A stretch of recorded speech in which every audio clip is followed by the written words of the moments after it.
Hi friend, आप सभी का स्वागत है हमारे YouTube चैनल वैदिक पाठशाला में। हम लोग आज बॉटनी का जो क्लास 11th है, क्लास 11th एग्रीकल्चर बॉटनी का तीसरा चैप्टर स्टार्ट करने जा रहे हैं। पहला और दूसरा चैप्टर हम लोग पढ़ चुके हैं। अगर आप नहीं देखे हैं तो प्लेलिस्ट में जाके उस वीडियो को देख सकते हैं। आज हम लोग चैप्टर 3 को स्टार्ट करने जा रहे हैं और इस चैप्टर में हम लोग ये देखेंगे कि इसका स्तंभ, आकार, प्रकार और इसका रूपांतरण कैसे होता है। और शुरुआती स्टेज में हम ये पढ़ेंगे कि उसका वो स्तंभ क्या होता है, तना क्या होता है, उसके लक्षण क्या होते हैं, फिर से कलिकाएं क्या होती है, उनका प्रकार क्या होता है, इनके बारे में देखेंगे। अगर आप चैनल पे नए हैं तो चैनल को सब्सक्राइब कीजिए, लाइक कीजिए, दोस्तों के साथ शेयर कीजिए और कमेंट सेशन में कमेंट जरूर करके बताइएगा कि आपको वीडियो कैसा लगा है। तो चलिए स्टार्ट करते हैं अपना वीडियो और देखते हैं कि सबसे पहले हमारा चैप्टर का स्टार्टिंग पॉइंट क्या है। तो हम देखेंगे कि चैप्टर हमारा जो थर्ड है वो क्या कहता है। ये कह रहा है कि स्तंभ, आकार, प्रकार तथा रूपांतरण, इन चीज़ों को हमें देखना है चैप्टर 3 में। ठीक है ना, चैप्टर 3 में हमको ये देखना है कि स्तंभ क्या होता है, उसका आकार क्या होता है, प्रकार कौन कौन से होते हैं और उसका रूपांतरण क्या होता है, वो किन किन रूपों में होता है। ठीक है, स्तंभ जिसको हम लोग तना भी कहते हैं, स्टीम कहते हैं। ठीक है ना, तो अब देखेंगे सबसे पहले उसका डिफिनेशन आता है कि स्तंभ या तना किसे कहते हैं। ठीक है, क्वेश्चन भी बन सकता है कि स्तंभ किसे कहते हैं, स्तंभ क्या होते हैं। ठीक है ना, या तना, तो क्या कह रहा है कि तना पौधे के अक्ष, जिसको कि हम लोग एक्सिस भी कहते हैं। ठीक है ना, एक्सिस भी बोला जाता है। जो तना है, स्तंभ है, उसको एक्सिस बोला जाता है। तो कह रहा है कि तना पौधे के अक्ष या एक्सिस का वह आरोही भाग होता है जो भ्रूण के प्राथमिक रूप में, भ्रूण के ही प्राथमिक रूप में, भ्रूण के प्रांकुर से, ठीक है ना, किससे, क्या कह रहा है कि प्राथमिक रूप से भ्रूण के, ठीक है ना, ये किसके, भ्रूण के प्रांकुर से बनता है। ठीक है ना, भ्रूण के प्रांकुर से बनता है। इस पर क्या कार्य होते हैं, पत्तियां, कलिकाएं, पुष्प और फल लगे होते हैं। इस पे कौन कौन से लगेंगे, इस पे पत्तियां और फूल, कलिकाएं और फल लगे होंगे। किस पे, तना पे। जो हमारा प्लांट होता है उसका ऊपरी भाग को हम लोग स्टीम या प्लांट कहते हैं और उसी पे क्या लगा होता है, पत्तियां लगी होती हैं, कलिकाएं हैं, फल है, फूल है, वो सब उसी पे लगे होते हैं। उसी को हम लोग स्तंभ या तना कहते हैं। ठीक है ना, जैसे यहाँ पे आपको फिगर हम बना के दिखाएं। ठीक है, यहाँ पे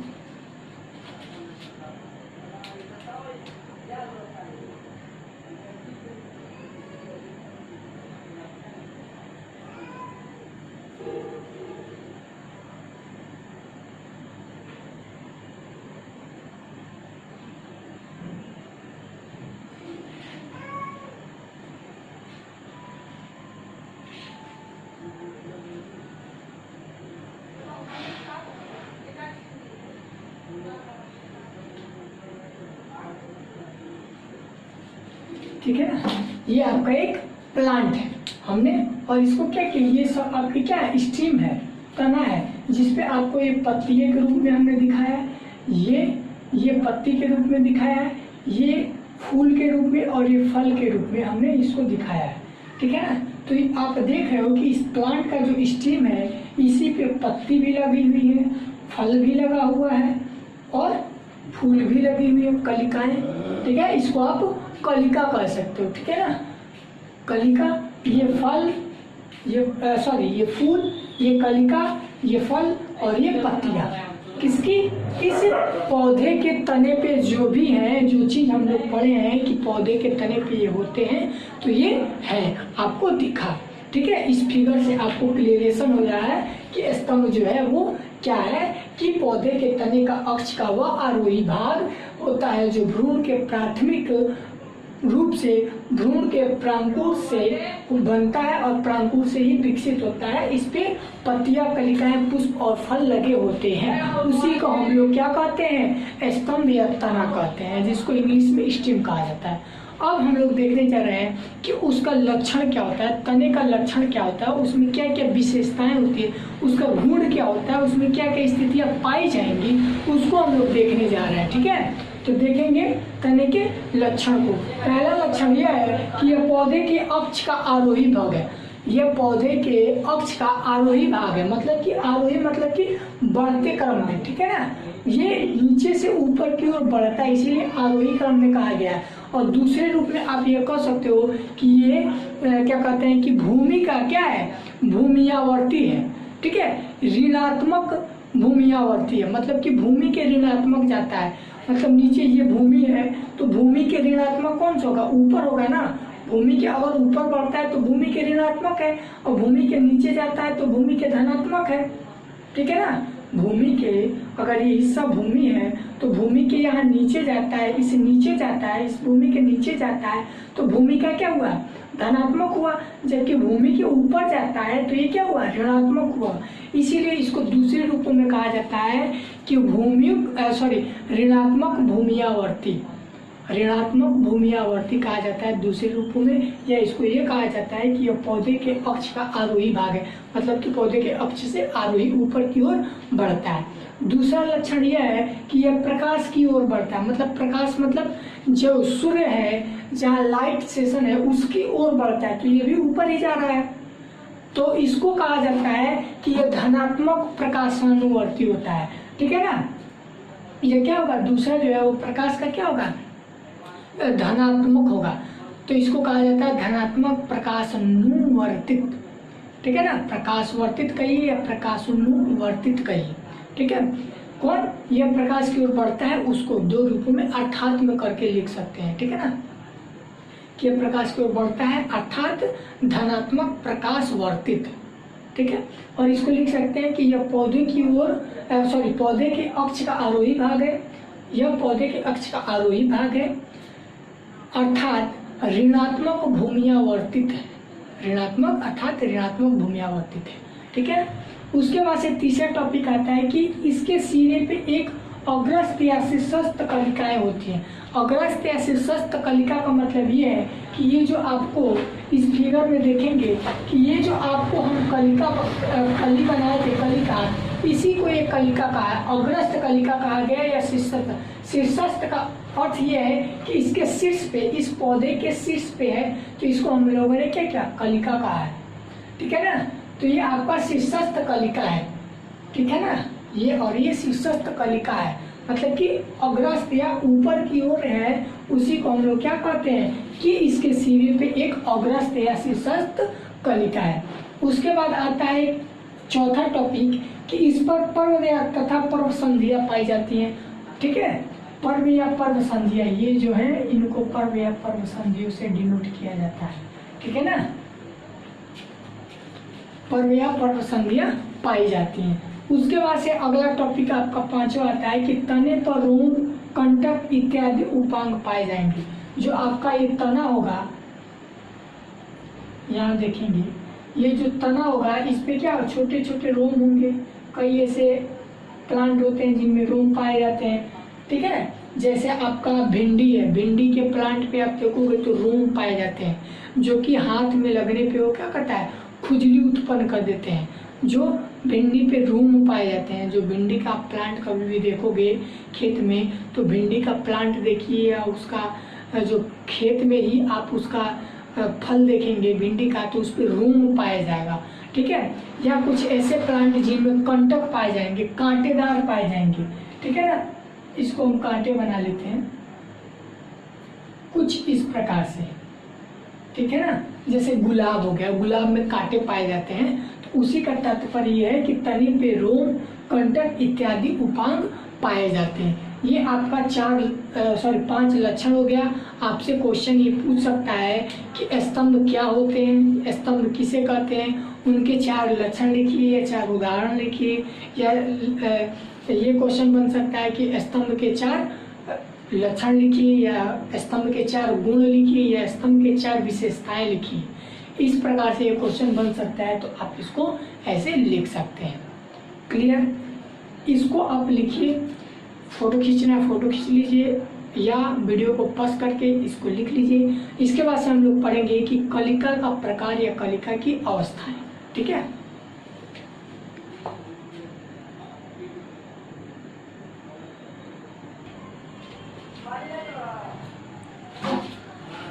देखेंगे अभी हम लोग देखें कि स्तंभ क्या होता है, स्तंभ का जो होता है गुण क्या होता है, उसका लक्षण क्या होता है, जो भी हो लक्षण गुण या उसके क्या कहते हैं विशेषताएं जो भी है ये हम लोग देख चुके। अब हम लोग देखने चले हैं कि कलिका क्या होती है और कलिका हम किसको कहते हैं। ठीक है, तो देखेंगे कि कलिका क्या होता है। तो सबसे पहले आप देखेंगे कि कलिका तथा उनके प्रकार। ठीक है, कलिका के जो प्रकार हैं वो आगे देखेंगे। सबसे पहले कलिका जानते हैं कि कलिका होती क्या है, इनकी स्थितियाँ कैसी होती हैं और क्या होती हैं। तो कलिका देखेंगे कह रहा है कि कलिका एक प्रकार की संघनित शाखा होती है। ठीक है ना, संघनित शाखा होती है। सामान्यतः कोई कलिका ठीक है बढ़कर शाखा बनाती है या परों की लंबाई बढ़ाती है। या तो वो शाखा बनाएगी मतलब ब्रांचेज बनाएगी, ठीक है, या वो क्या करेगी उसके परों की लंबाई को बढ़ाएगी। अतः यह वर्धी कलिका या पर्ण कलिका कहलाती है। क्या वर्धी या पर्ण कलिका कहलाएगी? कौन? जो बढ़ करके क्या बनाती है, शाखा बनाएगी या परों को बढ़ाती है, उसको हम लोग क्या कहते हैं, वर्धी या पर्ण कलिका कहते हैं। उसके बाद से आता है कि इसकी स्थिति के अनुसार कौन कौन सी कलिकाएं होती हैं, स्थिति के अनुसार उसको बांटेंगे। ठीक है ना, तो स्थिति के अनुसार देखेंगे तो पहला है कि ऐसी कलिका या शाखा या मुख्य तने के शीर्ष पर स्थित होने वाली, ठीक है ना, ऐसी कलिका, ठीक है, ऐसी कलिका शाखा या मुख्य तने के शीर्ष पर स्थित होने पर शीर्षस्थ या अग्रस्त कलिका कहते हैं। स्थिति के अनुसार देख रहे हैं कि जैसे जैसे स्थिति होगी तो उस आधार पे उस कलिका को किस प्रकार की कलिका कहा जाएगा। तो कह रहा है कि ऐसी कलिका शाखा या मुख्य तने के शीर्ष पर अगर स्थित है, ठीक है ना, शीर्षस्थ पे स्थित है तो उसको शीर्षस्थ या अग्रस्त कलिका कहा जाएगा। ठीक है ना, जो मतलब पौधे के सबसे ऊपरी भाग में होगा, ठीक है ना, प्लांट के सबसे ऊपरी भाग में होगा, उसको हम लोग शीर्षस्थ या अग्रस्त कलिका कहेंगे। उसके बाद से दूसरा है कि जब कोई कलिका तने के पार्श्व में उत्पन्न होती है, जब कोई कलिका तने के पार्श्व में उत्पन्न होती है तो उसको हम लोग पार्श्व कलिका कहते हैं। ठीक है ना, जब कोई कलिका तने के पार्श्व में उत्पन्न होगी तो उसको हम लोग पार्श्व कलिका कहेंगे। फिर तीसरा है कि पुष्प काल में कुछ कलिकाएं बढ़कर पुष्प बनाती हैं, पुष्प काल में कुछ कलिकाएं बढ़कर पुष्प बनाती हैं, अतः इसे हम पुष्पीय कलिका कहते हैं। ठीक है ना, कुछ जो होते हैं पुष्प होते हैं वो पुष्प काल में क्या होते हैं कि बढ़ करके, ठीक है ना, पुष्प काल में कुछ कलिकाएं बढ़ करके जब पुष्प बना लेती हैं तो उसको हम लोग पुष्पीय कलिका कहते हैं। कुछ जब पुष्प काल आता है किसी प्लांट का, जब वो पुष्प फूल बनने वाला होता है तो उस स्थिति में अगर जो कलिका है वो कलिका बढ़ करके अगर वो पुष्प बना लेता है तो उसको हम लोग पुष्पीय कलिका कहेंगे। ठीक है, चौथा आता है कलिकाएं वर्धी तथा पुष्पीय दोनों प्रकार के भाग बना लेते हैं, मतलब दोनों प्रकार की भाग बना लेते हैं। जो कलिकाएं हैं वो वर्धी तथा पुष्पीय बढ़ने के लिए भी और फिर क्या कहते हैं उसको पुष्प के लिए भी। वर्धी मतलब बढ़ने के लिए, अभी पढ़े लो ना ऊपर कि क्या कहता है कि कोई कलिका वर्धी या पर्ण कलिका, वर्धी या पर्ण कलिका कहते हैं ना, जब वो क्या करता है संघनित होकर शाखा बनाता है या वो करता है तो उसको कहते हैं। फिर इसी के लिए ये कहा है कि कलिकाएं जब वर्धी तथा पुष्पीय कब होगा, जब वो कलिका बढ़ करके फूल बना लेगा तो पुष्पीय हो जाएगा। ठीक है ना, और वर्धी कब होगा, जब वो संघनित होकर के शाखा बना लेगा तो वर्धी हो जाएगा। और पुष्पीय कब हो जाएगा, जब कलिकाएं बढ़ के पुष्प बना लेंगी तो पुष्पीय हो जाएगा।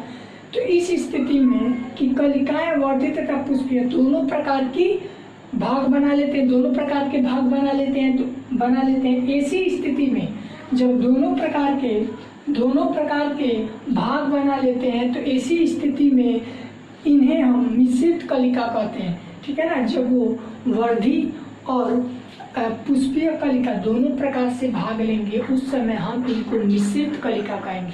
तो कलिका आपके 4 प्रकार के हुए, शीर्षस्थ या अग्रस्त कलिका, पार्श्व कलिका, पुष्पीय कलिका और मिश्रित कलिका। ठीक है। तो आपसे क्वेश्चन बन सकता है कि कलिका किसको कहते हैं और कलिका को स्थिति के अनुसार कितने भागों में बांटा गया है, तो 4 भागों में बांटा गया है। कलिका को उनकी स्थिति के अनुसार उनको 4 भागों में बांटा गया है, तो उनके 4 भाग ये हैं। ये सब कलिका ही है, कलिका ही हम पढ़े, कलिका के प्रकार हम नहीं पढ़े हैं, ये कलिका ही पढ़े हैं। ये कलिका को बांटा गया है कि ये अग्रस्थ है, ये पार्श्व है, ये पुष्पीय है, ये मिश्रित है।